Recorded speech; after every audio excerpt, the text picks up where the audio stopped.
I know what you're thinking. As healthcare workers, we're supposed to do no harm. So why would we want to train something that explicitly teaches us how to harm others?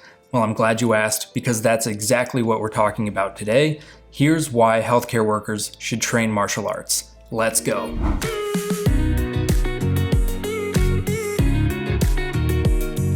First, a little background on me so you know that I have some skin in the game. I've been training Brazilian Jiu-Jitsu for several years now. I'm a purple belt, and recently I've been able to train about 3 or 4 days a week during med school. I've also dabbled in Muay Thai in the past, and that's actually something that I'm getting back into now. As we get into the reasons why I think it's important to train martial arts, we should also clarify what we're talking about, because the quality of training can vary wildly between disciplines. Some are simply better than others, and some are just complete nonsense. I'm not here to bash any particular martial art, but some good ones would be jiu-jitsu, Muay Thai, wrestling, boxing, judo, or sambo. The first reason here is self-defense, and this point addresses the dichotomy of learning violence as a healer. Because we exist to alleviate the pain and suffering of others rather than to inflict it, the idea of fighting seems contradictory to our mission. And relating to this point, there's a great anecdote that tells of a student speaking to their master. The student asks, "You teach me fighting, but speak of peace. How do you reconcile the two?"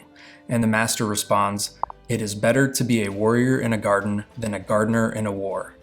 Mindset matters, and I would argue that the proper mindset for martial arts training as it relates to healthcare workers is one of self-defense and defense of others. We shouldn't be looking to proactively engage in a physical altercation outside of competition, but knowing how to handle yourself and others if and when the occasion arises is incredibly useful. And in a perfect world, this wouldn't be necessary, but we have to be prepared for the world that we live in, not the one we want. Reason number 2 is on-the-job utility. This can vary depending on your specialty, but regardless, there's always some degree of risk. To pull from my own personal experience working in the ICU and ER, I've run into several occasions that have required some form of physical intervention. Luckily, they all ended desirably without anyone getting hurt, including the patient and everyone on the healthcare team, but there certainly have been instances where healthcare workers have been attacked by either patients or visitors. And it's hard to say definitively whether or not the outcome would have been different if they had training, but I have a hard time believing that it wouldn't have helped. One thing that I want to be crystal clear on, training or no training, in the event of a violent outbreak, the goal should always be de-escalation, and physical force should be a last resort. If you can connect with your patients and anticipate these issues before they arise, you may be able to avoid them altogether.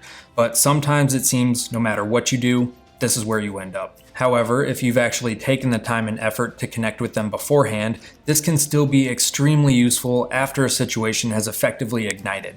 Because in the midst of utter chaos, if you've developed a foundation of trust with them, you might be able to talk them down.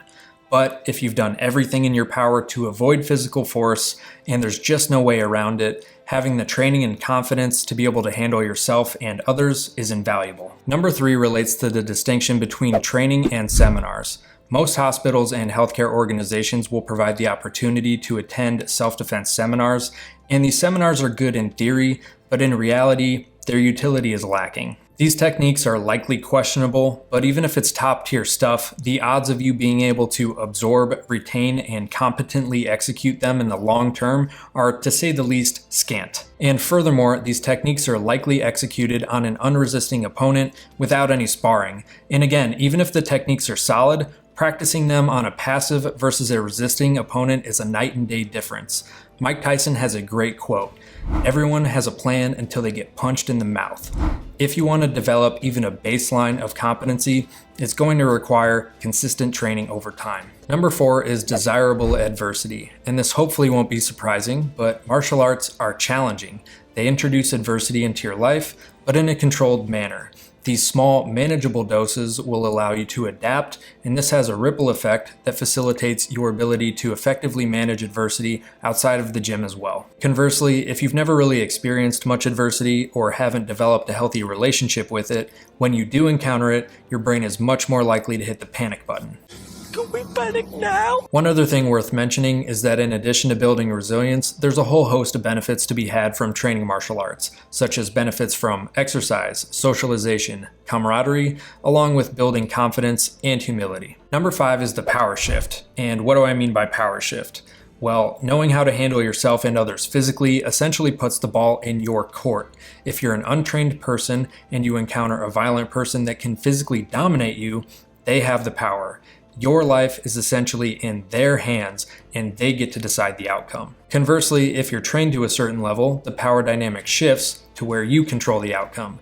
You can choose to de-escalate the situation or not, but having the ability to make that call is a much better place to be. Additionally, although this obviously isn't the case for everyone, I would argue that having a greater capacity for violence could potentially actually make you more peaceful.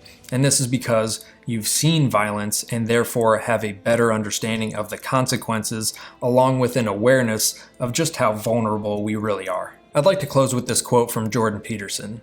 "A good man is not a harmless man. A good man is a very, very dangerous man who has it under voluntary control." Food for thought.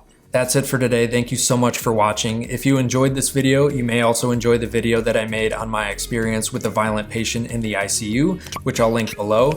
And then if you haven't already, please subscribe to the channel, give this video a like, and drop a comment down below. Thanks again, and I'll see you in the next one.